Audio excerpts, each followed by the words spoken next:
Bismillah ar-Rahman ar-Rahim. Assalamu alaikum wa rahmatullahi wa barakatuh. Welcome back to another episode. Sorry, it's been a long time since I've done one of these. Welcome back to another episode of Unfiltered, where I give you my unfiltered thoughts, whether you like it or not. Uh, that is a crazy intro. I've never said that before. Anyways, all right. So, been a little bit filtered because I've been busy with like other stuff, and yeah, but now I'm excited to be back. I'm excited to kind of share with you guys what I've been working with and kind of the lessons I learned. One major thing I learned this week, right, and it's been on the back of my mind. I know I want to make an episode regarding this for a while now. Is self talk. Me personally, I've never been the type of person to be like, yeah, I need my daily affirmations and I need. What if I talk to you through this?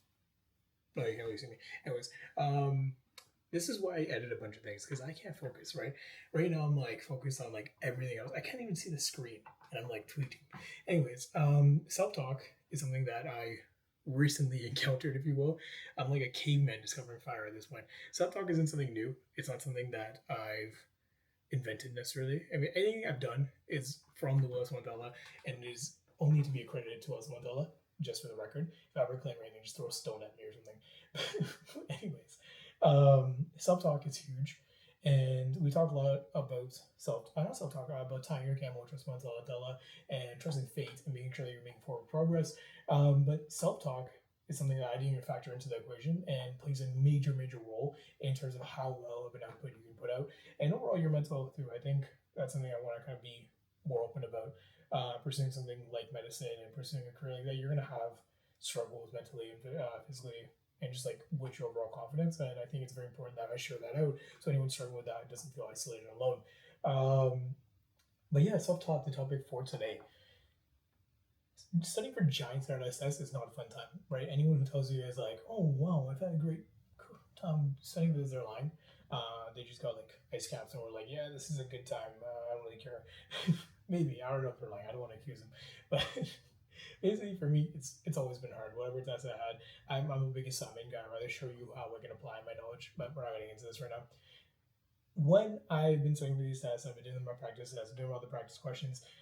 I've been struggling a lot with negative self talk, and I never experienced this before because I mentioned before I'm the type of person that like I need to know the plan, I need to know what I'm doing, and then I just execute. And then if I get the result, that's great. If not, it's for the better, inshallah. But self talk has been something that's been impeding my performance necessarily, and upon reflection, upon my journal entries, which is me talking to myself in bed at night. That's crazy. That was the craziest thing. Anyways, I realized that like it does factor into tying your camel trust Mandela. So when I talk about self talk, my definition here is literally just the thoughts you have about yourself and your ability and your self identity, and they can be as simple as like, wow, you're not working hard enough, or you're not good enough for this, or you're letting yourself down, you're letting your family down, you're letting your friends down, all that like negative stuff. And I think like a portion of it can be considered motivation, depending on the type of person you are, but a portion of it, like if it's repetitive, it's gonna add up and it's gonna have it's gonna have, excuse me, an effect. I don't know what that was. It's gonna have an effect on your performance. But for me, I realize this and I'm realizing what I catch it, and by the Willis Mandela, I'm like reflecting on it and trying to see how I can use it to improve my life. Self talk is gonna come obviously from the drives you have in life, but it's also gonna come from insecurity and ego and all these kind of negative aspects of your personality, which are inevitable. They're part of it, and that's something that you have to be okay with and just work around with. Now, going back to the topic for the fifth time this time, anyone who's edited my essays, they know that I have a struggle with like yapping, and that's why Unfiltered is such a great way for me to work on communicating more clearly. Self talk, I have to give you the definition, and I think it has an effect on your ability to tie your camel because if I'm doing a practice test, and I've experienced this in real time, that's why I'm making this video. If I'm doing a practice test and it is timed and I'm on a time crunch, we know that these cards passages and all these other factors are very time limited. I don't have time to think about how I'm disappointing my family by getting this question wrong. Right? I don't have time to like think about how I'm letting myself future self down because I don't know what the ancient Greeks wore on the fifth year of their anniversary. I don't know. Right? All I need to focus is reading the passage and getting to work. And I think yeah, it's unhealthy to think that you can remove self talk altogether. I think that'd be kind of weird. It's like kind of not having the inner monologue. I think some people don't have the inner monologue when they think. I don't know if you guys have heard about that.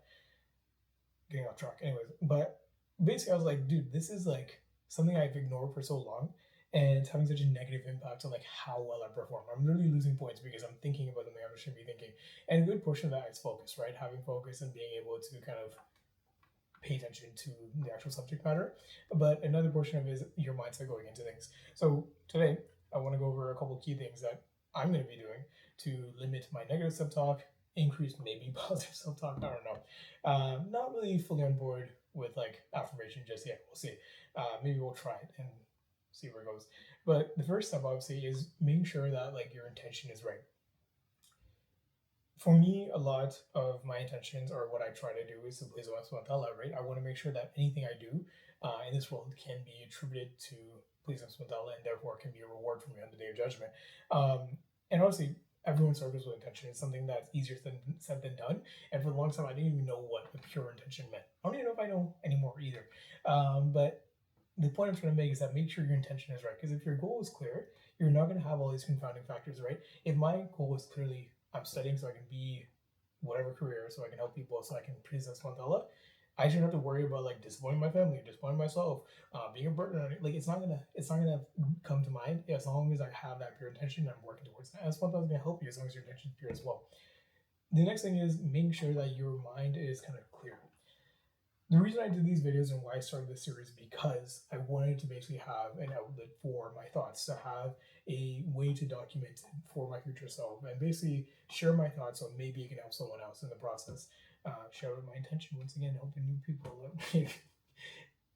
But let me tell you something. That is such a Frank coded reference. Let me tell you something, Red. Red, let me tell you something. Basically, what I'll tell you is that one, self talk is natural, right? I think it's going to be something that most of us might struggle with. That is such a blanket statement. I'm like thinking in cards, like this isn't right, but it's inevitable. But make sure the first step would be the intention. Second step is basically brain dumping, right? You want to make sure that you're regularly going through your kind of reflections of your thoughts by journaling or making these random videos on the internet, or some kind of way. I don't know if you have creative expression, poetry, art, whatever it may be, fitness, exercise, whatever it may be. Be able to really make sure you're acknowledging your feelings rather than just kind of suppressing them. And that's something easier said than done once again. But I think it's going to have a major impact on how well you're able to perform because you're not worried about external factors when you're doing that. A good example of this could be, for example, training for a race, right? Let's look at a race with hurdles, for example. The hurdling one, where they're like coming up really high. If a runner, right, there's two runners, one of them is clear-headed, he's focused only on the hurdles that are present, he's going to be able to, he or she, or they, are going to be able to kind of go over these hurdles without any issues, right? They're going to only be struggle. The only struggle they're going to have is making sure they do it fast enough and efficiently enough. But if you have another runner and their main struggles are going to be, and they can come into the race with a clear head, their struggles are going to basically be the hurdles that are there plus the hurdles that have their mind. So it's kind of like metaphorically putting extra hurdles in between. So they'll have double or triple or quadruple the amount of hurdles that the other person has just because they didn't clear their mind before they went into anything. And kind of a side branch here, that goes for everything in life, especially your ibadah. I think one of the major issues we have Islamically today is that we have a lack of khushu, right? I know a lot of my friends, including myself and a lot of other people I know, have reported this and have clearly been trying to find ways to increase khushu and have khushu and salah and different forms of ibadah. And I think the main thing is that you need to have a segue. We live in an environment that is so overstimulated, that is so kind of rich in content and media and other factors that basically if you go from like really hot to really cold, I don't know what's gonna happen, but it's not gonna be good. So basically, you want to have a segue in between, right? I've looked at different resources online, and they basically give an example of, like, for example, a fan. If a fan is going, right, it's going like that, like high speed. I don't know if you guys have ceiling fans anymore, but think of a ceiling fan, right? It goes, right? And then I just tell you, yo, like, take it off and give it to me. You're gonna be like, nah, bro, it's going hard. Let me turn it off and then do it, right? So the main thing is you want to kind of dissociate yourself with the dunya when you're trying to have a ibadah. And it's not gonna be like some kind of crazy 16-step thing. If anything, it could be like 2 seconds, right? If you go to the masajid, it literally take like get there 5 minutes early, just sit down, do something dhikr, and then you're ready to go. Because dhikr, the whole point of yourself is to remind yourself of subhanAllah. And the reason we have, or many people have issues with khushu, is because they can't stop thinking about the dunya when they're in their ibadah. So we have a kind of like a warm up of like 5 minutes of dhikr. And I'm going to try this myself and report to you guys what I've experienced. Then you're going to have an ability to kind of dissociate yourself with the dunya and all the worries you have. And if anything, kind of sort through them before in a logical sense, and then go into your ibadah. So you can be fully devoted to Allah. But anyways, that was kind of a cool reflection. Wow, look at that. Journaling actually helps. Okay. A round of applause for myself. Everything I do is attributed to Allah, and nothing is by me. So I'll take it back. I'm clapping. Anyways, self-talk. Yeah. So basically, one, make sure that your intention is right. Two, making sure that you are kind of segueing into your work. So make sure. I think routine is huge, and it's something I struggle with a lot. I'm reading what's the book Atomic Habits right now. I've been trying to read it for like 2 years now, but I'm gonna do it. I'm gonna do it. Oh, it's resting on top of here. Amazing. It's my tripod at the moment.